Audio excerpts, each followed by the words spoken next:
Atlanta News First Plus starts now with First Alert Weather.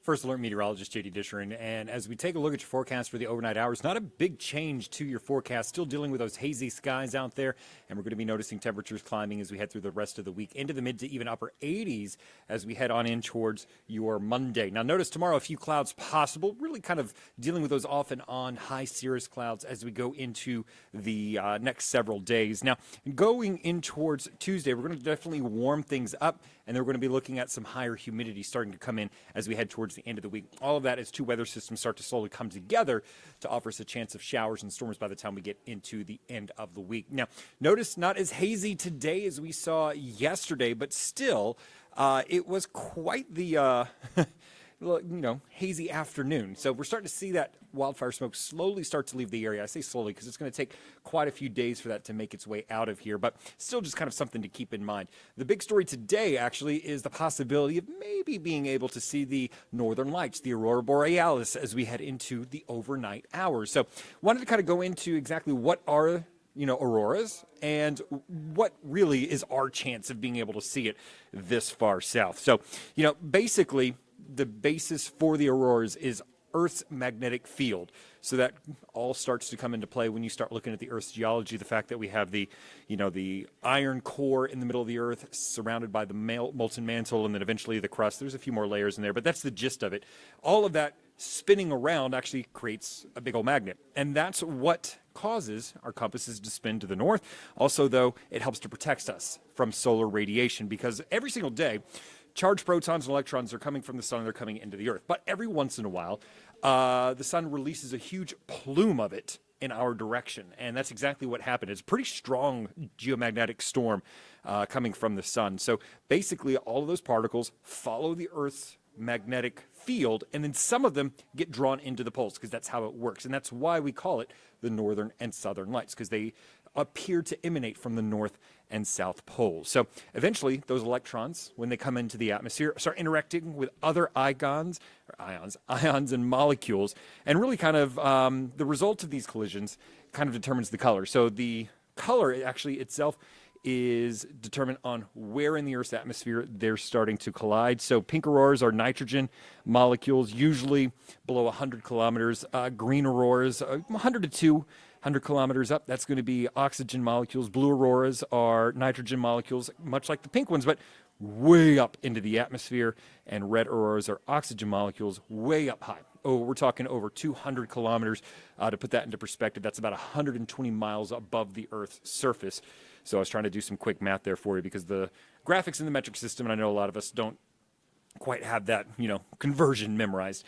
Now, our forecast for tonight shows elevated amounts, but not enough to be able to see it with the naked eye here in Georgia. So notice you kind of have to have a geomagnetic storm. They call it a K index, but it's basically how strong is it of 9 or above for it to be seen this far south with the naked eye. We're not going to quite hit that. We're going to be just below 8.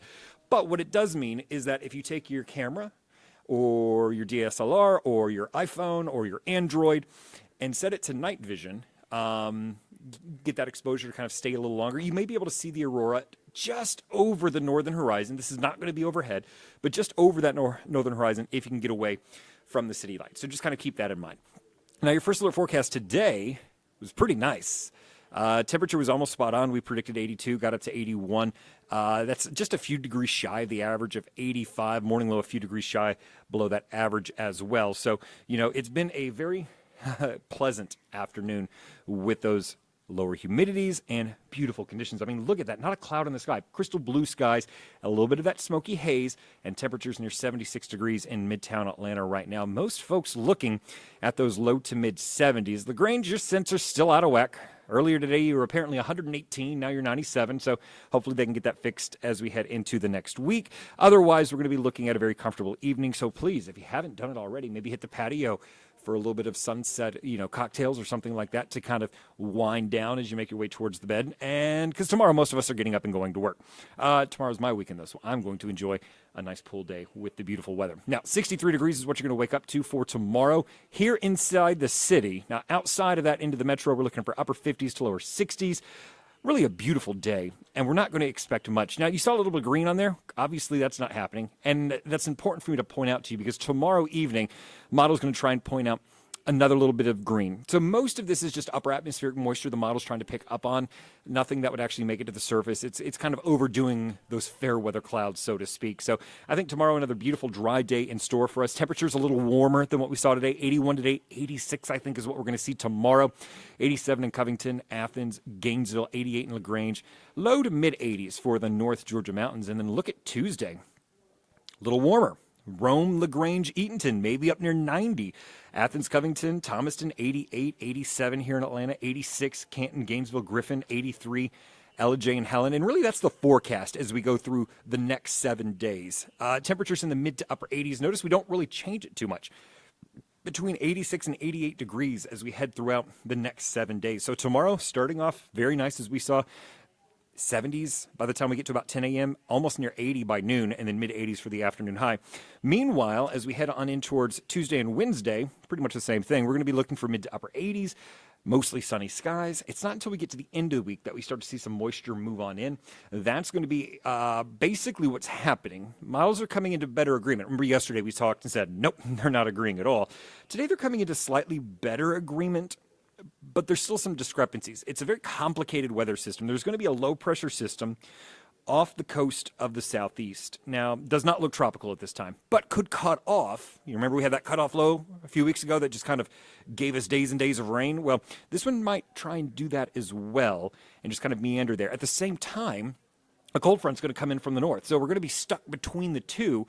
And while we're not really getting rain from either system, we're still getting enough of moisture to kind of pull in maybe the chance for showers and storms for Friday, Saturday, and Sunday. So notice Friday morning, we start things off quiet. Isolated scattered storms as we go to 2 o'clock, and then a little bit more scattered to widespread in nature as we get towards the evening commute. Obviously, several days away, so could change. But for the most part, I think what we're going to be dealing with is an unsettled weather pattern. I know we hate that term because that's what we had last week, and that's all the rain and the storms. But as we head into the weekend, it looks like that's going to be sticking around, as well as the humidity.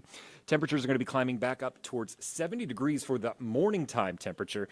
And by the time we get into the afternoon, we're going to be talking temperatures right around 86 degrees, 87 degrees, and then that 40% chance of showers and storms. So just something to keep an eye on. Obviously, got a few days to kind of tweak the forecast, but otherwise looking pretty good as we head through the beginning to middle of next week.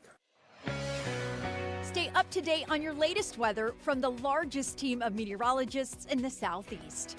Download the First Alert Weather app for hour-by-hour forecasts and join us every weekday at 11:30 a.m. on ANF+.